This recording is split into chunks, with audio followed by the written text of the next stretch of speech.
ఓం శాంతి. ETV life ఆధ్యాత్మిక channel మానస కార్యక్రమానికి స్వాగతం. రామాయణంలో రావణాసురుడి గురించి మనం ఒకసారి కానీ ఆలోచించినట్లయితే, రావణాసురుడిని రావణ బ్రహ్మ అని అంటారు. పరమ శివభక్తుడు, ఆత్మలింగాన్నే సాధించాడు. మరి అంత గొప్పవాడైనటువంటి రావణాసురుడు ఇప్పటికీ కూడా రాక్షసులు అనగానే ఫస్ట్ గుర్తొచ్చే పేరు రావణాసురుడిదే. చాలామంది రాక్షసులు ఉన్నారు. కంసుడు ఉన్నాడు, జరాసంధుడు ఉన్నాడు, హిరణ్యకశిపుడు ఉన్నాడు. కానీ వీళ్ళందరికన్నా రావణాసురుడిని ఎందుకు ముందు పెడతారు? ఎందుకంటే రావణాసురుడు అవాంఛితమైనటువంటి కోరిక, తనది కానటువంటి దాని మీద ఆయనకి కామ వికారం అనేటువంటిది పుట్టింది కాబట్టి. అందుకే శ్రీమద్ భగవద్గీత ఏదైతే స్వయంగా పరమాత్ముడు చెప్పినటువంటి భగవాన్ వాచ్యుందో అందులో భగవంతుడు చెప్పారు, కామం మహాశత్రువు. కామాన్ని జయించినటువంటి వాడే జగత్తును కూడా జయిస్తాడు అనేసి. అలాగే పతంజలి యొక్క అష్టాంగ యోగం యొక్క యమ నియమాలను కానీ మనం చూసినట్లయితే, యమ అనేటువంటివి సంఘానికి సంబంధించినటువంటి లాస్ అయితే, నియమాలు అనేటువంటివి పర్సనల్గా వ్యక్తిగత జీవితంలో మనం అవలంబించాల్సినటువంటివి. అలాంటి నియమాల్లో కూడా బ్రహ్మచర్యానికి పెద్ద పీట వేశారు. ఇదే కాదు, మీరు ప్రపంచంలో ఏ ఆధ్యాత్మిక సంస్థనన్నా తీసుకోండి, కేవలం భారతదేశానికి సంబంధించినవే కాదు, పాశ్చాత్య దేశాలకు సంబంధించినటువంటి ఏ ధర్మాలనైనా మతాలనైనా తీసుకున్నా దాంట్లో బ్రహ్మచర్యానికి చాలా పెద్ద పీట వేశారు. బౌద్ధ భిక్షువులు అవ్వనివ్వండి, జైన్ తీర్థంకరులు అవ్వనివ్వండి, క్రిస్టియన్ ఫాదర్స్ అవ్వనివ్వండి, అలాగే హైందవ మతంలో కూడా ఒక రామకృష్ణ మఠంలో ఉన్నటువంటి ఎవరైతే సన్యాసులు ఉంటారో వాళ్ళని తీసుకోండి, ఇస్కాన్లో ఉన్నటువంటి స్వాములు తీసుకోండి, అలాగే బ్రహ్మకుమారీస్లో నిత్యం ఇక్కడ ఉన్నటువంటి టీచర్ అక్కయ్యలు అవ్వచ్చు, ఇక్కడికి వచ్చి ఆధ్యాత్మిక చదువును చదువుకునేటువంటి బ్రదర్స్ అండ్ సిస్టర్స్ అన్నయ్యలు అక్కయ్యలు అవ్వచ్చు. ఇలాగా దేశ విదేశాల్లో ఉన్నటువంటి అన్ని ఆధ్యాత్మిక మార్గాల్లోనూ బ్రహ్మచర్యానికి చాలా పెద్ద పీట వేయడం జరిగింది. ఎందుకు అంటే దీని వెనకాతలు ఉన్నటువంటి ఆధ్యాత్మిక రహస్యాన్ని మనం తెలుసుకోవాలి. ఎందుకంటే చాలామందికి ఈ విషయంలో డౌట్ అనేటువంటిది ఉంటుంది. కానీ మనం ఒకటి గుర్తుపెట్టుకోవాలి, కామ వికారాల్లో ఎందుకు చేర్చబడింది అని. మనం ఆధ్యాత్మికత అంటేనే స్వయం యొక్క అధ్యయనం, అంటే ఆత్మ పరమాత్మ యొక్క అధ్యయనం. కానీ కామ వికారం అనేటువంటిది సంపూర్ణంగా దేహానికి సంబంధించినటువంటిది. కళ్ళు మనల్ని ఆకర్షిస్తాయి, దాని మీద మనకి కోరిక అనేటువంటిది పుడుతుంది. అయితే ఇది కేవలం స్త్రీ పురుషుల మధ్య ఉన్నటువంటి అవాంఛితమైన కోరిక గురించే కాదు, మనది కాని దేని మీద మనకి ఆశ పుట్టినా అది కామవికారం కిందే వస్తుంది. దొంగిలించడం, చోరీ చేయటం, దాచిపెట్టి అబద్ధాలు చెప్పటం ఎందుకు చేస్తాము? కోరిక కారణంగా. అందుకే గౌతమ బుద్ధుడు చెప్పినటువంటి మహాన్ సూత్రాల్లో ఒక సూత్రం, the cause of all human suffering is desire. మొత్తం మానవాళి అంతా కూడా బాధపడడానికి, దుఃఖపడడానికి కారణం కోరిక అని అన్నారు. దాన్నే కామము అని అంటారు. ఎప్పుడైతే బ్రహ్మచర్యాన్ని మనం అవలంబిస్తామో మన జీవితంలో, మనలోనే ఉన్నటువంటి పవిత్రత అనేటువంటి మహాన్ ఆధ్యాత్మిక శక్తి మేల్కొంటుంది. పవిత్రతే సుఖశాంతులకు జనని. చూడండి, మన ఇంట్లో మనం సత్యనారాయణ స్వామి వ్రతం చేసుకుంటున్నాం అనుకోండి, ఆ రోజు మనం ఎంత పవిత్రంగా ఉంటాము. ముందు రోజు రాత్రి ఆఖరికి ఒక ఎంగిలి అంటు కూడా మనం ఉంచాం. ముందు రోజు రాత్రి ఎంగిలి అంట్లన్నీ తోమేసుకుంటాం. ఉతకాల్సిన మాసిపోయిన బట్టలు కూడా మనం ఇంట్లో ఉంచాం. బట్టలన్నీ ఉతికేస్తాం, అన్నీ ఇంట్లో మార్చేస్తాం. ఆ రోజు ఏ విధమైనటువంటి చెడు మాటలు మనం మాట్లాడం. ఒకవేళ ఎవరినన్నా ఏమంటారు, ఇంట్లో వ్రతం జరుగుతుంది, నువ్వు అలా మాట్లాడకూడదు అని అంటారు. అంటే దీన్ని బట్టి మనకి ఏమర్థమవుతుంది? ఎక్కడైతే పవిత్రతను పాటిస్తామో అక్కడ మనకి శుభం జరుగుతుంది అని. అలాగే గుడిలో దేవుని దర్శనానికి వెళ్తాం. కొంతమంది దర్శనం అయ్యేంత వరకు ఆహార పానీయాలను కూడా స్వీకరించరు.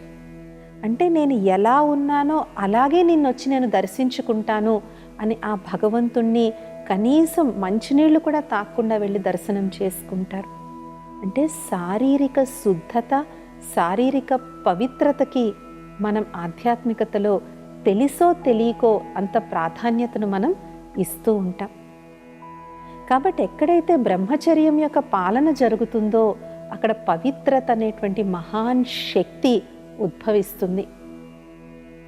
దీనికి గుర్తుగానే దేవతల్ని ఎప్పుడూ కూడా కమల పుష్పంతో పోల్చడం జరుగుతుంది. ఎందుకంటే కమల పుష్పం బురదలో ఉంటూ కూడా దాని యొక్క స్వచ్ఛతను, దాని యొక్క సౌందర్యాన్ని, దాని యొక్క నిర్మలత్వాన్ని అది కాపాడుకుంటుంది. ఆ బురద వెళ్ళి అంటుకోవాలనుకున్నా కూడా కమల పుష్పాన్ని అది అంటుకోలేదు, అంటుకున్నా కూడా జారిపోతుంది. దీని కొరకు ఒక సుందరమైన కథను విందాం. ఇద్దరు బౌద్ధ భిక్షులు అరణ్యంలో అలా వెళ్తూ ఉన్నారు. ఒక దగ్గర ఒక సెలయేరు వచ్చింది. ఆ సెలయేరు ఒడ్డున ఒక అందమైన యువతి నిల్చునుంది. ఆమె ఆ ఇద్దరు సన్యాసుల దగ్గరికి వచ్చి, నేను ఈ నది దాటాలి, కానీ నదిని నేను దాటలేకపోతున్నాను, కాబట్టి మీరు ఈ నదిని నన్ను దాటిస్తారా అని అడుగుతారు. మొదటి బౌద్ధ భిక్షుడు, స్త్రీని ముట్టుకోవడం కూడా మహాపాపము, నేను దాటించను అని అంటాడు. రెండవ బౌద్ధ భిక్షువు ఆమెను జాగ్రత్తగా తీసుకెళ్ళి నది ఆవలను వదిలేస్తాడు. ఇద్దరు సన్యాసులు నడుస్తున్నారు. మొదటి సన్యాసి రెండో సన్యాసి కాసి కోపంగా చూస్తూ ఉన్నాడు. ఇంకా ఫైనల్గా ఉండబట్టలేక, నువ్వు ఎంత పాపం చేశావో నీకు తెలుసా? నువ్వు ఒక స్త్రీని తాకావు అంటే నీ బ్రహ్మచర్యం భంగమైపోయింది అని అంటాడు. దానికి ఆ రెండో సన్యాసి ఎంత సుందరమైన జవాబిస్తాడంటే, నేను ఆ యువతిని నది ఒడ్డునే వదిలేశాను, కానీ నువ్వు మాత్రం నీ సంకల్పాలతో ఆమెను ఇక్కడి వరకు మోస్తున్నావు అని అన్నాడు. అంటే దీని అర్థం ఏంటి? బ్రహ్మచర్యం అనేటువంటిది కేవలం ఏదో ఒక శారీరకమైనటువంటి విషయం కాదు. ఇది సంకల్పాల నుంచి ఉద్భవిస్తుంది, మన ఆలోచనల నుంచి ఉద్భవిస్తుంది.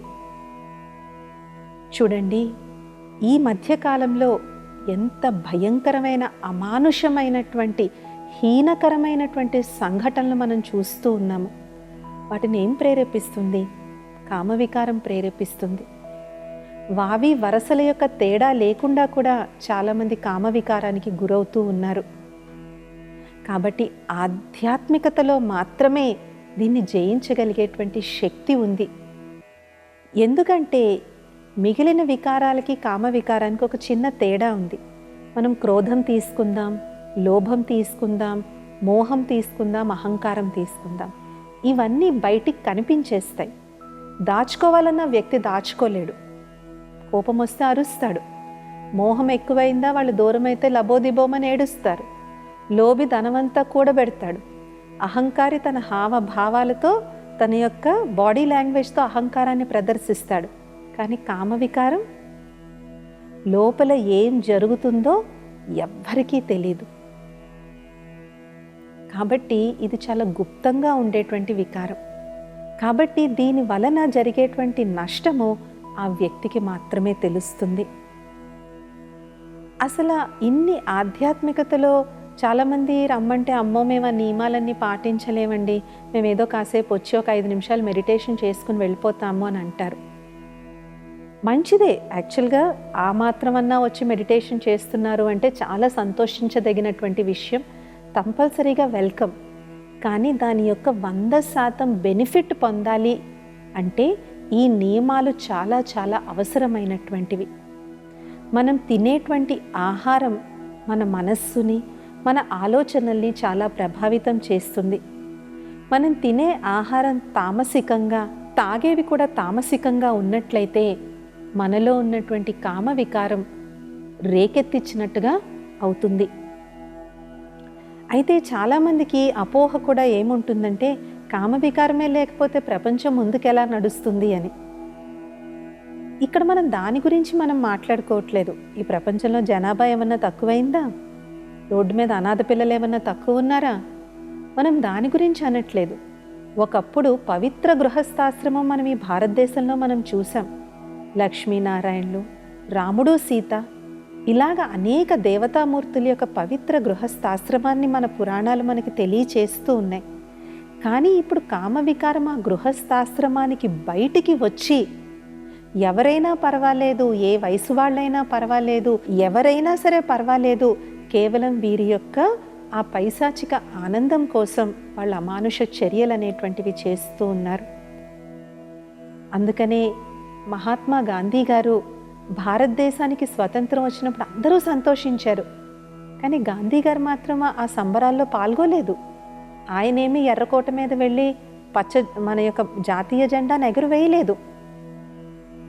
అప్పుడు గాంధీ గారిని అడిగితే ఆ మహాత్ముడు ఏమన్నారంటే, ఏ రోజైతే ఒక స్త్రీ అర్ధరాత్రి పూట ఏ భయం లేకుండా నడి వీధి మీద తిరగగలదో ఆనాడే నా దేశానికి నిజమైన స్వాతంత్రం వస్తుంది అని పూజ్య బాపూజీ ఆ సమయంలోనే చెప్పారు.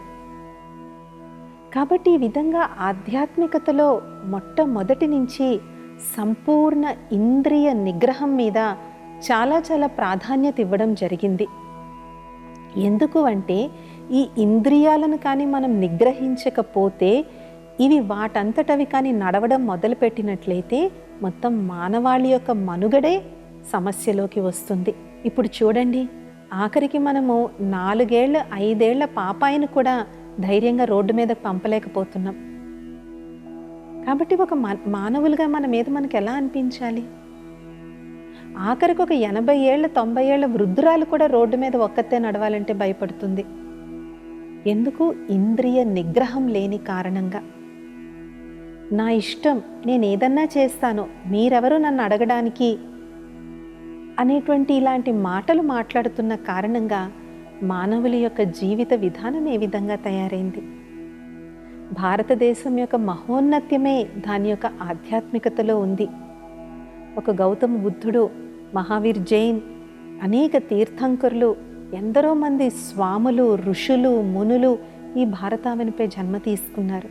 లక్ష్మీనారాయణులు, రాధాకృష్ణులు, రాముడు, సీత తిరిగినటువంటి పవిత్రమైనటువంటి భారత భూమి మన భూమి. కాబట్టి ఒకప్పుడు గృహస్థాశ్రమం కూడా సత్సంప్రదాయంగా చాలా పవిత్రంగా ఉండేటువంటిది. కానీ ఇప్పుడు గృహస్థ ఆశ్రమంగా ఉందా? ఆఖరికి ఇప్పుడు ఆశ్రమాలు కూడా కొన్ని ఆశ్రమాల్లా ఉండటం లేదు. అక్కడ కూడా రకరకాల వదంతాలు మనకి వినిపిస్తూ ఉన్నాయి. మరి ఎలాగ మనం ఈ వికారంపై మనం విజయాన్ని పొందొచ్చు? మొట్టమొదటి స్టెప్, ఏదైతే మన కళ్ళు ఏవైతే ఉన్నాయో దీన్ని ఫస్ట్ మనం నిగ్రహంలోకి తీసుకుని రావాలి. ఎందుకంటే కళ్ళ ద్వారా మనం ఫస్ట్ చూస్తాం. అందుకని ఇప్పుడు చూసినట్లయితే 6 years 7 years పిల్లలు కూడా చాలా పెద్ద పెద్ద విషయాలు మాట్లాడుతున్నారు.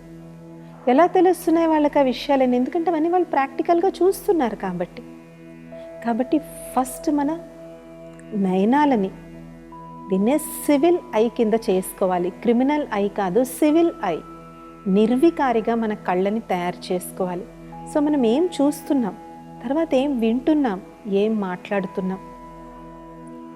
వాస్తవంగా ఈ మధ్యనే ఒక సంఘటన మొత్తం సమాజాన్ని కుదిపివేసింది.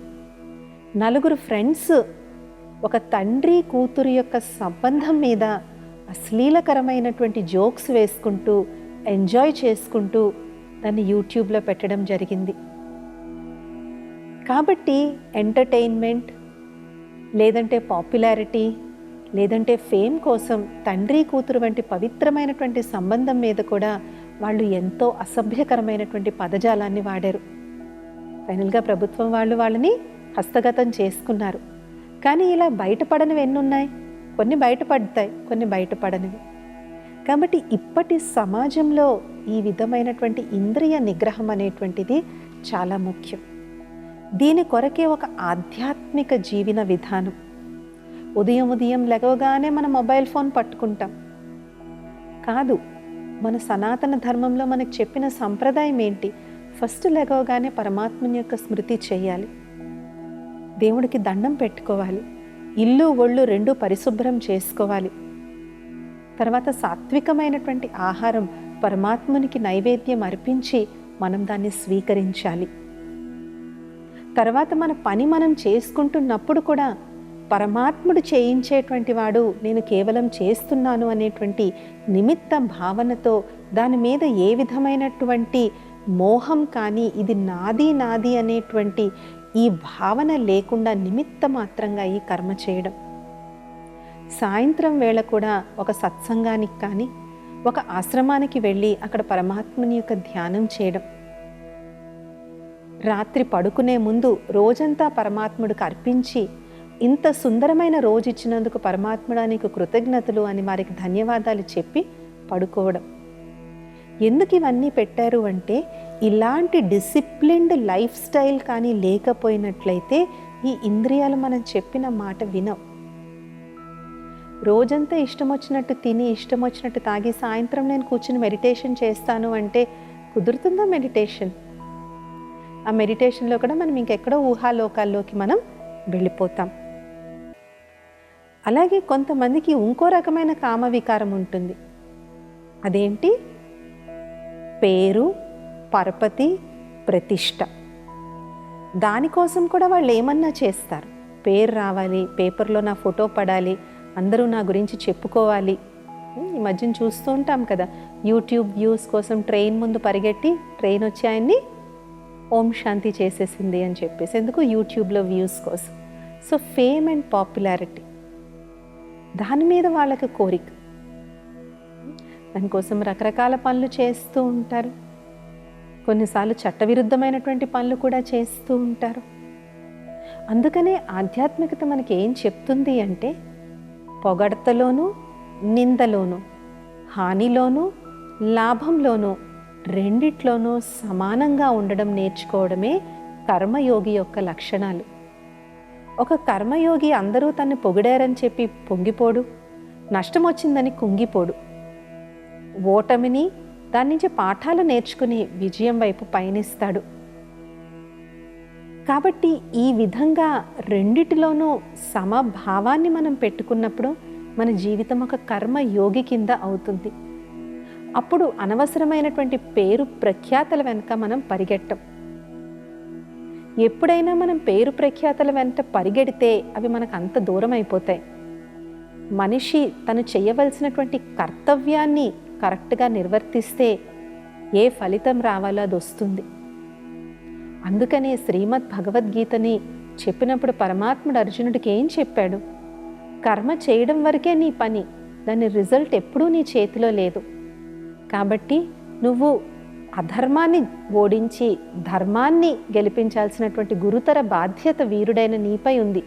ఆ కర్మ ఒక్కటే నువ్వు చేయి, దాని యొక్క పాప పుణ్యాలతో నీకు లెక్కలేదు అని చెప్పేసి. కాబట్టి వ్యక్తి పేరు ప్రతిష్టల వెనకాతల పరిగెట్టే కొద్దీ అవి ఇంకా దూరంగా పారిపోతూ ఉంటాయి.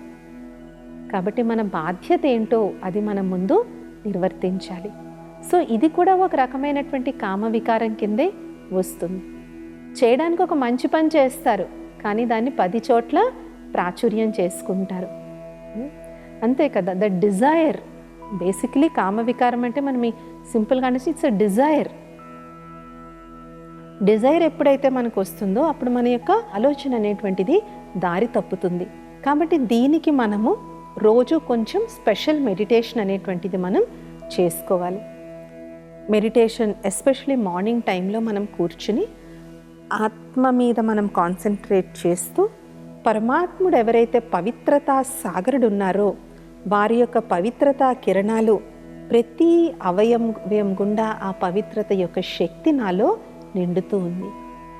కళ్ళల్లో, చెవుల్లో, పెదాల్లో, చేతుల్లో, కాళ్ళల్లో, మొత్తం ఈ దేహం యొక్క ప్రతి అవయవంలో పరమాత్ముని యొక్క పవిత్రత, శక్తి కిరణాలు నిండుతున్నాయి అనేటువంటి ఆ ఎక్స్పీరియన్స్ చేస్తూ ఆ పవిత్రతను మనలో నింపుకోవాలి.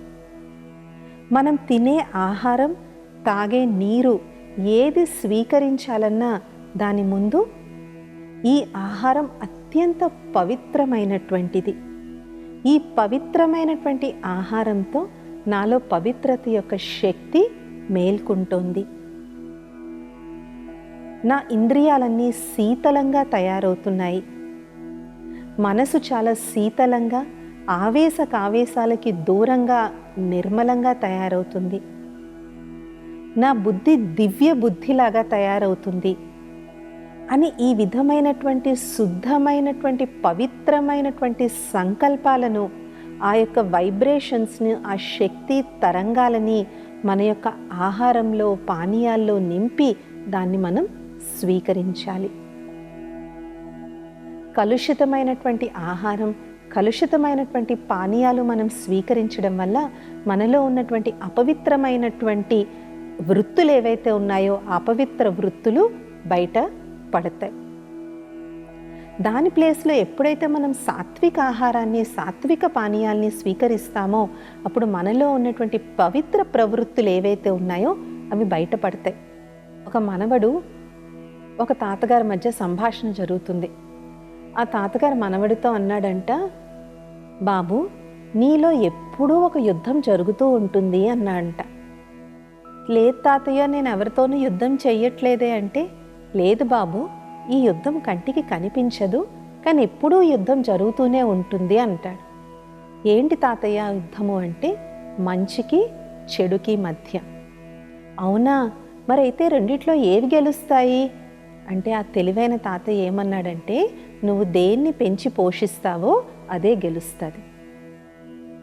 కాబట్టి మనలో ఉన్నటువంటి వికారీ ప్రవృత్తుల్ని మేల్కొల్పుకోవాలా, పవిత్రమైనటువంటి సాత్వికమైన ప్రవృత్తుల్ని మేల్కొల్పుకోవాలా అనేది మన చేతిలో ఉన్నటువంటి డెసిషన్.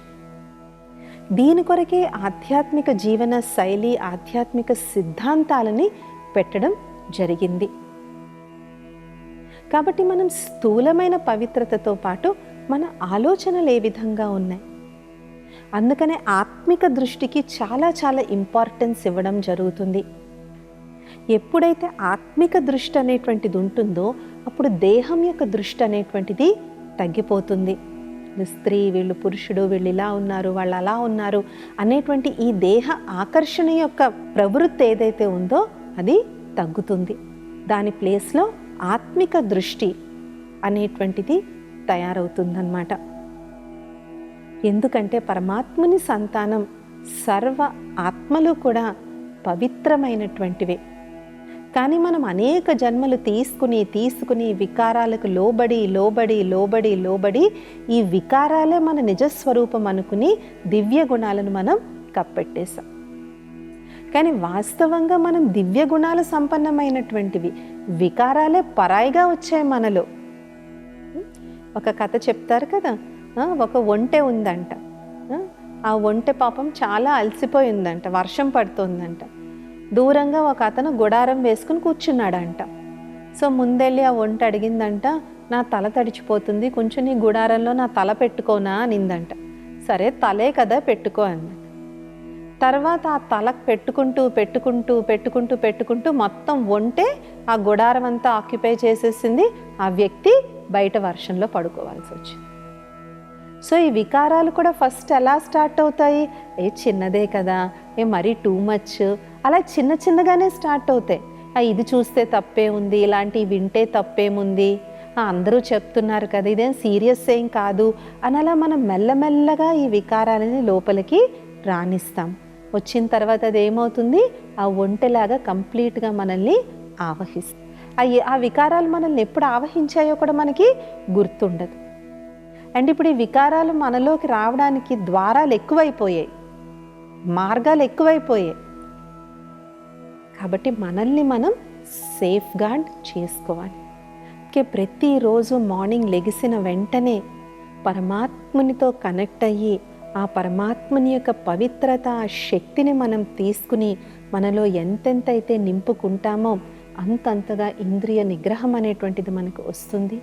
సమాజంలో జరుగుతున్నటువంటి ఈ ఘోరాలు, ఈ అన్యాయాలు ఏవైతే ఉన్నాయో వాటి నుంచి సమాజానికి ముక్తి లభిస్తుంది. ఇవాల్టి మానసాలో మనం ఈ విషయాలను తెలుసుకున్నాం. వచ్చే మానసాలో ఇంకొన్ని అద్భుతమైన విషయాలు తెలుసుకుందాం. ఓం శాంతి.